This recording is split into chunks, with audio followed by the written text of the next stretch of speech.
আচ্ছা সোনামণিরা, সবাই প্রস্তুত তো? আজ আমরা একসাথে একটি সুন্দর গ্রামের দৃশ্য আঁকব। চল শুরু করি। প্রথমে আমরা আঁকব একটি ছোট্ট ঘর। একটা বক্সের মতো করে 4টে লাইন টেনে নাও। তারপর উপরে একটা ত্রিভুজ ছাদ দাও। ওয়াও, আমাদের ঘরটা তৈরি হয়ে গেল। এখন বলো তো, গ্রামের ঘরের পাশে কি থাকে? হ্যাঁ, ঠিক বলেছ, গাছ। চল একটা বড় গাছ আঁকি। একটা লম্বা দাগ দাও গাছের কাণ্ড, তারপর উপরে গোল গোল করে পাতা বানাও। খুব সুন্দর হচ্ছে। এখন আমরা আঁকবো আকাশ।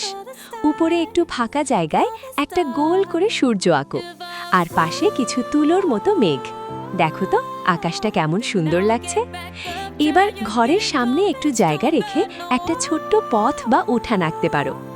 শেষে পুরো ছবিটা ভালো করে দেখে তোমার ইচ্ছে মতো রং করো। দেখো কত সুন্দর একটা গ্রামের দৃশ্য হয়ে গেল। তোমরা সবাই খুব ভালো এঁকেছো। প্রতিদিন একটু একটু করে আঁকলে তুমিও হয়ে উঠতে পারো একজন ছোট্ট শিল্পী।